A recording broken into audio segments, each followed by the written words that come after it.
Welcome to the Flow State presented by the Bluntness. I'm your host, Taylor, coming to you live from New York City. And today we have a very special guest. Brooke Burgstahler is a writer, producer, actress, and the founder of Budding Mind, a cannabis wellness blog designed to educate and entertain. Brooke is also the founder of World of Weed News, which she develops, produces, and hosts daily. An in-demand creator in cannabis, Brooke covers everything from pop culture to politics, history, hot new brands, celebrity interviews, and progress in social justice reform. Brooke, thank you so much for being here today. Can you please let us know where you're coming from? Right on. Thank you for having me, Taylor. I am in Los Angeles, California, and I am so grateful to be here. Yes, yeah, it's definitely a lot better than cold, snowy New York. So I'm Oh, is jealous. that where you are? That is, yeah, yeah, I'm in Brooklyn. Ah, Just I just starting came to. back from. Oh, sorry, go ahead. Oh no, I just said we're just starting to feel the cold over here. I definitely envy you. I just came back from Chicago. I don't recommend it this time of year. Yeah, not a good time. So I've never been, but I know well enough not to go Yeah, anytime you other than got it. spring or summer, right? All right. Well, let's just go ahead and get started. Why don't you begin by telling everyone how you first got involved in the cannabis industry?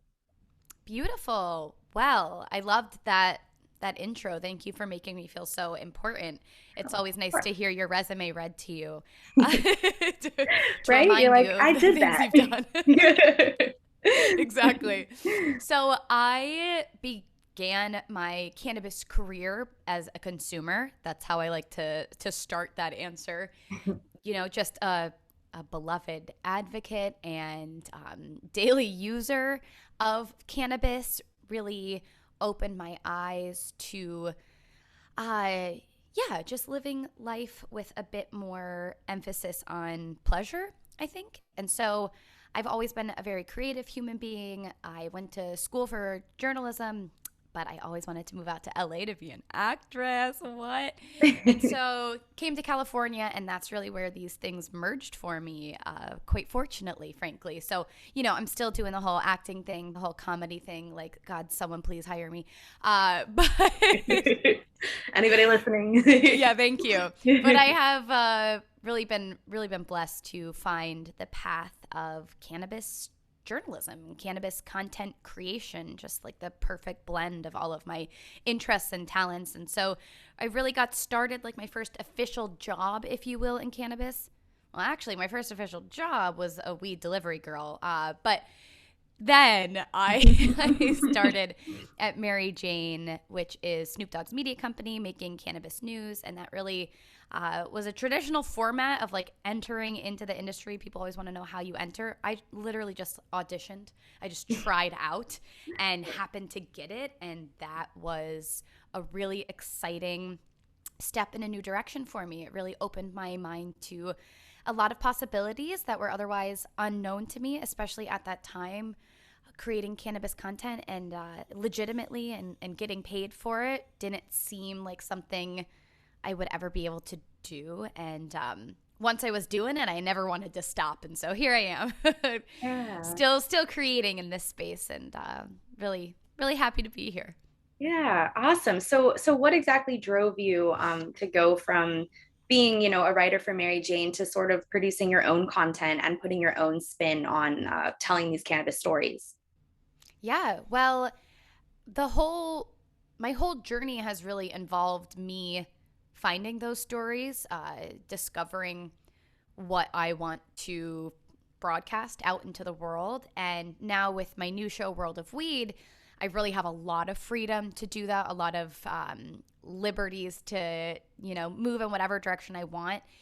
And as a cannabis content creator, as somewhat of an educator, an edutainer, that's what I call myself. There's just so much in this honeypot that I want to share. So, I want to talk about politics and legislation. I also want to talk about celebrity brands and terpenes and scientific information that doesn't even make sense to me. So, yeah, so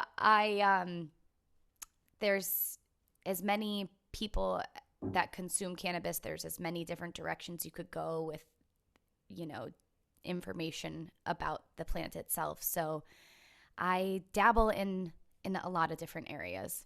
Yeah. Yeah, definitely there is an endless amount of topics to cover when it comes to cannabis. But as of like right now, like today, what is kind of like your top of mind topic in cannabis that you're thinking about or maybe working on at the moment? You know, I'm really intrigued right now with the States Reform Act, which is legislation that has been tentatively introduced in Congress right now that was proposed by a Republican representative.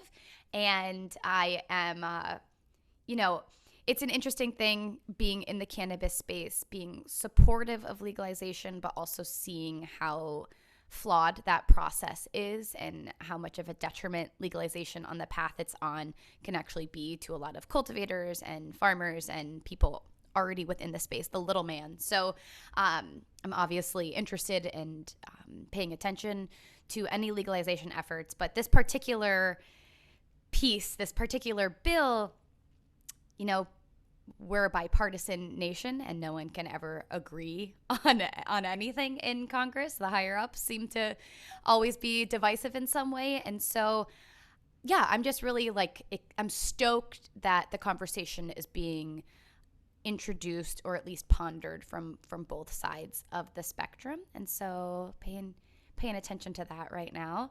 But yeah, you know, I think it's also important to note that I don't necessarily consider myself an expert in a lot of ways. I am a voice for the plant, and I find great joy in taking nuggets of information and my own learnings from the farmers and the distributors and the brands and the people and the doctors and the scientists, taking that information and distilling it into layman's terms, because that's what I am. Yeah, no, I think that's one of the most important thing that advocates can do, because it's true. Like so many of us, we know what we know, but we're not experts, right? Who is? And Yeah. that's okay. It's good to admit that and to learn new things and to keep your mind open to new possibilities. Yeah, Yeah. totally. So that being said, everyone look up the States Reform Act because Yeah, it's definitely groundbreaking. Um, and hopefully results in some legislation that actually makes sense for the it industry. won't. Yeah. Oh, no. That's not going to be the I end think it's safe. result. But the Right. conversation getting more fuel is always Yeah. important. Yeah. And maybe at least move us slightly more in that direction, the tiniest bit. All right. Immeasurably, but Yeah. All right. So let's move into the 10-minute flash question section. So in this round, okay. yes. So get ready. I'm going to ask you 10 questions and you will I'm have nervous. 60 seconds each to answer each question. So if you are ready, go ahead. Okay, yeah, I just need to take a sip of coffee so I can zip through this. Okay, yeah, This feels like a game and I like it. it. Perfect. All right. Okay, what is one cannabis product that you cannot live without and why? Ooh, Euphoria. Let's just get right to the punch, people.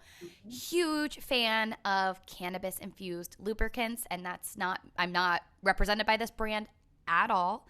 And I think it's, of all of the things, of all of the CBD products, of all of the topicals and ointments and tinctures I've ever taken, using Euphoria for sexy time is one of the most profound, like that product has given me the most profound results from a cannabis anything. And yeah, definitely try it out, people. It helps to intensify orgasms, makes you reach orgasm faster, really reduces pain in the lady bits for anyone that might be experiencing that. So yeah, go get yourself some Euphoria. Hey, everybody who likes to orgasm, Yeah, heard it if here. that's you, and if it's not, then you should see a therapist Or try some Foria, right? or try Euphoria. All right, awesome. Added to my list. What is some advice you would give to someone who is just starting out in cannabis media? Oh, wow. Oh, I love that question. Well, you know, you don't have to limit yourself to any particular arena in the cannabis space. cast a wide net, and there will be an audience for it. And I would also love to urge people who are interested in the cannabis media space, remember that all brands, that everyone in this space typically is just trying to sell something. So really find your North Star, take hold of your moral compass, and try not to perpetuate the greenwashing of cannabis. It's not good for everything. It's not good for everyone. Not every product is pristine and perfect and deserves to be put on a pedestal. And really do your homework, do your research, and make sure that you're genuinely an advocate for whatever you are presenting. And make sure that you are an advocate for this plant before you really want to get involved in this space, because there's some bumps in the road that you will inevitably run upon in any industry, but when it comes to cannabis, there's a lot of challenges and a lot of heart and soul and passion required to continue on your path. So best of luck to you. Yeah, no, that's definitely, I think it's one of the few industries where passion really, really matters. Yeah. Oh yeah. yeah. All right, what about your thoughts on cannabis during work hours? Oh, that's a really interesting one, Taylor. Thank you. Well, I have gone through many different waves in my life. My relationship with cannabis has matured alongside me, and for that I am grateful. So 25-year-old Brooke might have said, like, whatever, I wake and bake and I can get everything done. 31-year-old Brooke has a slightly altered perspective. As much as I would love to smoke a joint in the morning with my coffee, it does not always parlay into productivity for me. So having the healthiest balance possible, I try to resist the urge as much as possible during the work day. However, I will say that when I am particularly focused on a cannabis assignment, when I'm writing about weed or working on socials or whatever I'm doing, if it has to do with cannabis, I tend to have a little more leeway with myself. But yeah, I am actually not the most coherent person when I'm high. So I think it's because I used to smoke so much. I used to be able to hold in that position a little stronger. I'm not going to smoke before I go on stage or before I do a podcast interview if I'm trying to string together an understandable sentence. And that's from experience. Yeah, but you do you, whatever. No, it's definitely important to know yourself, though. Are you really timing these? You'll never know. No. Oh. No, but you're doing great. Okay, great. All right. What is the most surprising thing that you found when you started working in the industry?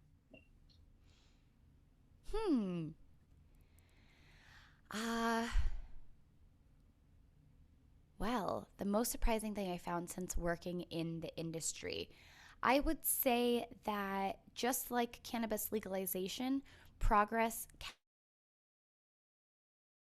and I think that's because a lot of media companies, a lot of brands and businesses are also new to this space as well, that things don't necessarily move at the pace you may desire. So patience is certainly required, and flexibility and adaptability is a strength in this industry. And that's that. Nice. All right. What about the first thing you tell people who have never tried cannabis and are afraid of it? Well, I would ask you, are you afraid of it, or has society made you afraid of it? I think that's a really important question to ask ourselves, even when it comes to psychedelics. And if it is genuinely you that has the fear of the unknown, of an experience that you can't control, know that you do not have to ever smoke weed. You don't ever have to take it. Right. Just because it's trendy and cool and your friends are doing it, it's just as powerful to pass as it is to puff. That's a Cannabis quote that I learned. But I think that's truly, truly beautiful. Speaking as someone in the cannabis space, I'm not an advocate for everyone smoking weed. And that's okay. I'm not an advocate for everyone. Not everyone can have penicillin, so not every medicine is for everyone, and that's perfectly okay. If you are genuinely curious, however, and you want to develop a relationship with this plant and you've heard of the myriad benefits of which there are, I would say go low and go slow. Find a cannabis strain. If you're interested, I would recommend smoking first because you can really control your dosage versus an edible where it's like there's no take backs, baby. But I would say try smoking. Try something that is high in CBD or at least a balanced THC to CBD ratio, and find a great product that really excites you. Sun grown, organic, a brand with a story behind it that resonates with you will amplify the enjoyment of your experience, I think. Yeah, definitely. Excellent advice. All right. What about the first thing you tell somebody who just wants to get into the industry in general? They have no idea where to start. Well, because so many cannabis businesses are in their infancy, I mean, of course, there's like multi-billion-dollar corporations at this point, but there are so many brands that are hungry for talented people. I would say just throw spaghetti at the wall and see what sticks. And this is something that I actually practice in my own life when seeking opportunities. Just cold calling, baby, reaching out, find brands, products, sectors of the business. Like, are you interested in manufacturing, distribution? Are you interested in plant touching? Are you interested in education? How do you want to get involved? And then find the brands and businesses through Instagram or through magazines or through the internet that intrigue you, and reach out to people because, we're all just, everyone's just trying to figure it out as they go along. So if you can humbly insert yourself as a valuable person of interest to these businesses, they will respond. Absolutely. All right. Do you have a favorite cannabis blog, book, podcast, YouTube channel, etc.?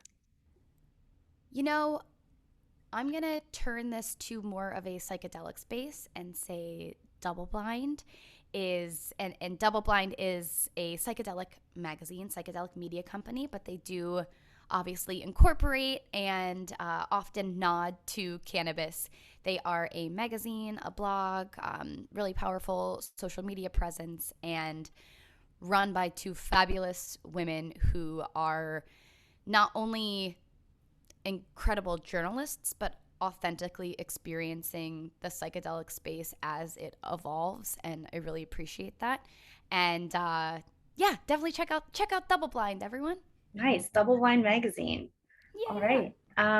What about a personal cannabis hero? Anyone come to mind for you?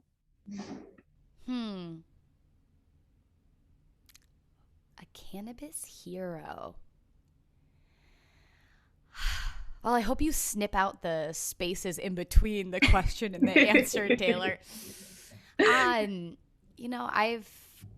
have met dozens of incredible people in the cannabis space. I would say the first person that comes to mind for me is Amy Pova, who is the founder of Can Do Clemency, which is an organization actively working to help release pot prisoners.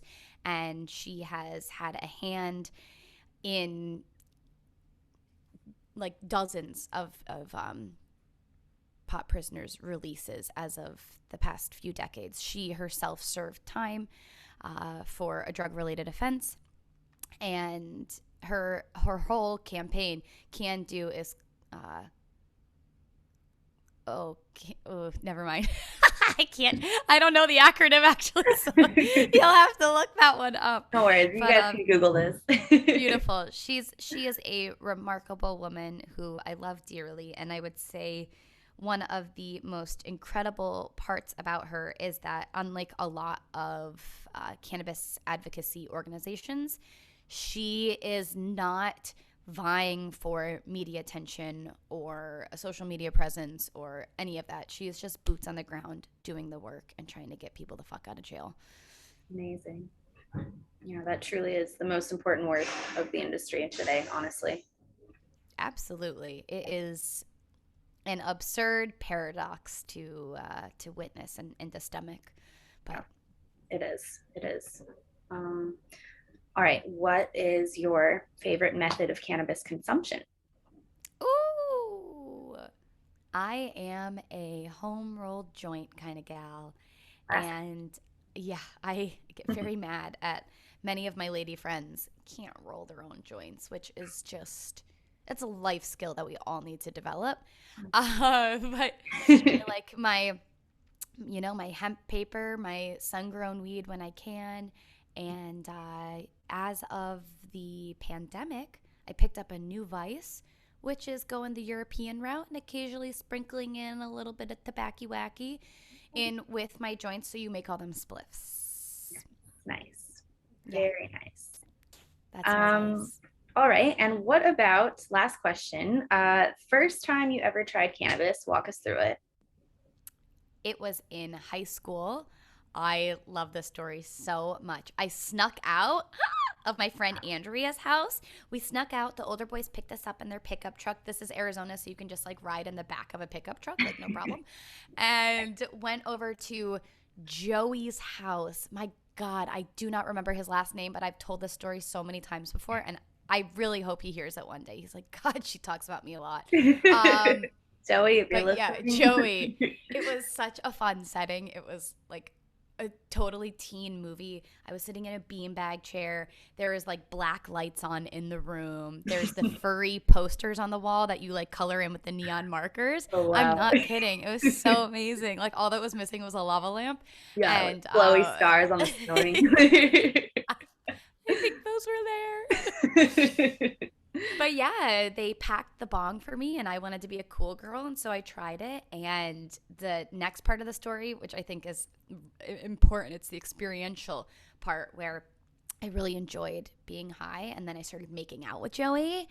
And Joey and I are freaking going at it. And I remember being not like so in my head, but really aware of my thoughts as this was happening. I was like, oh, wow, this feels. Joey's tongue feels like a whale's tail sloshing in my mouth, and maybe he's not the best kisser. I don't know if I really do. Like just having this whole dialogue with myself of observation, and that was a really new level of consciousness, I think, for my dumb high school brain. And from then on out, I was like, get me that green honey, get me that fresh Arizona skunk. And then, we never left each other after that. Not me and weed, not me and Joey. Joey and I never really talked again. I gotta. Joey, if you're out there, I'll send him a link to this podcast. Yeah. Joey with the whale tongue. Wow. That is incredible. All right, Brooke. Well, this has been amazing. Finally, can you just let everybody know where can we find you online? Yes, please find me. You can find me on Instagram. That is my main form of digital existence at Brooke, Brooke Stellar. And you can also find my cannabis and wellness platform. Please give us a follow. We have some really exciting projects in the pipeline at Budding Mind, spelled like it sounds. See you there. All right. Again, that's at Brooke Burgstahler and at Budding Mind, both on Instagram. Oh, yeah. And check out my podcast on Spotify and iTunes. Budding Mind. It's called Budding Mind. All right, awesome. You have been listening to The Flow State presented by the Bluntness. Thank you so much for joining us, Brooke. Everyone, feel free to give us a review, a like, or share us with your followers. And for more bluntness in your life, you can find us on social media or directly at the source, thebluntness.com.